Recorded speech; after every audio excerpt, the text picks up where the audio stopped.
شہر حیدرآباد کی ایک معروف ہوٹل میں کتے کے گوشت کے استعمال کی افواہ سوشل میڈیا پر خطرناک طریقے سے افواہ پھیلائی گئی، جس سے عوام میں کافی کھلبلی مچ گئی۔ ہوٹل کے انتظامیہ نے ان افواہوں کو مسترد کر دیا اور ساتھ ہی ہوٹل مالک کو گرفتار کیے جانے کی بھی تردید کی۔ اس سلسلے میں رائے درگم پولیس اسٹیشن میں شکایت درج کروائی گئی۔ پولیس مختلف زاویوں سے تحقیقات کر رہی ہے۔ INDtoday.com کے نمائندے سے بات چیت کرتے ہوئے مالک ہوٹل ربانی نے بتایا۔ ناظرین آئیے دیکھتے ہوئے سنتے ہیں۔ شاہوز ہوٹل میں ہو رہا ہوں اور جو واٹس ایپ پہ جو نیوز پھیلائی جا رہی ہے یہ کتے کے گوشت کے بریانی کے تعلق سے بالکل سراسر غلط ہے، بے بنیاد ہے۔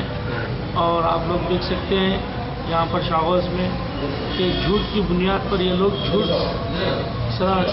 بول کر جو سو واٹس ایپوں پہ اور TV چینلز پہ پھیلا رہے ہیں، یہ بالکل غلط ہے۔ انشاءاللہ ہم ان کے خلاف قانونی کارروائی کریں گے۔ اور جیسا کہ ہوٹل بند ہے اور اریسٹ کر لیے اونر کو بول رہی، آپ دیکھ رہے ہیں ہوٹل کھلی ہے اور آپ کے سامنے چومیں، سراسر غلط ہے یہ۔ اور ہم جو سو قانون کی مدد لیں گے اور ہم سائبر کمیشنر سائبر کرائم میں کیس بک کرائیں اور رائے درگم پولیس اسٹیشن، لنگر ہاؤس، شالی بنڈا، اس پولیس اسٹیشنوں میں ہم کیس بک کرائے ہیں ان کے خلاف۔ جہاں تک ہو جلد سے جلد ہم جو سو ہمارے لائر سے ہیلپ لے کے انشاءاللہ قانون کی مدد دے کے ان کے خلاف کارروائی کریں گے۔ الحمدللہ دیکھیے آپ خاص طور پہ یہ 2 دن پہلے یہ 12 دسمبر کو یہ 2 دن پہلے ایوارڈ ملا ہے بیسٹ حلیم کا ٹائمس آف انڈیا کی طرف سے۔ اس کی کامیابی کو دیکھتے ہوئے لوگوں کو تکلیف ہو رہی ہے، پتہ نہیں کون ہے، کس کے کارنامے ہیں، انشاءاللہ ضرور سامنے آئیں گے۔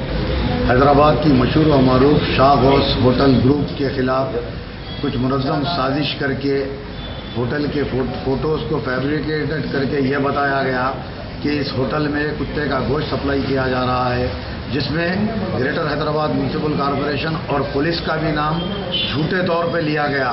اسی لیے میں کمشنر آف پولیس حیدرآباد اور سائبرآباد کے کمشنر آف پولیس اور گریٹر حیدرآباد میونسپل کارپوریشنوں کے ذمہ داروں سے مطالبہ کرتا ہوں، کیونکہ یہ شاہ غوث ہوٹل کے خلاف بھی ایک سازش نہیں ہے، بلکہ اس میں حکومت کے ملوث ہونے کا بھی جو ہے گواہی پیش کی گئی کہ پولیس نے ان کو گرفتار کیا ہے اور میونسپل کارپوریشن نے وہاں پر ریڈ مار کر ہوٹل کو بند کروایا ہے۔ لہذا حیدرآباد پولیس کا بھی کام ہے کہ ایک مقدمہ درج کرے میونسپل کارپوریشن کی طرف سے، اور حیدرآباد پولیس کی طرف سے بھی ان لوگوں کے خلاف ایک مقدمہ درج کیا جانا چاہیے، جیسا کہ ربانی صاحب جو ہوٹل کے اونر ہیں انہوں نے کمپلینٹ کیا۔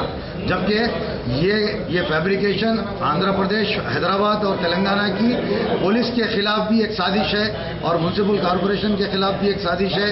لہذا میونسپل کارپوریشن اور حیدرآباد پولیس بھی ان لوگوں کے خلاف ایک مقدمہ درج کر تحقیقات کرنا چاہیے کہ فیس بک اور واٹس ایپ پہ یہ پہلے اپلوڈ کس نے کیا اور یہ منظم سازش کس کی تھی، اس کی CBI CID کے ذریعے تحقیقات کر ان کو گرفتار کیا جانا چاہیے۔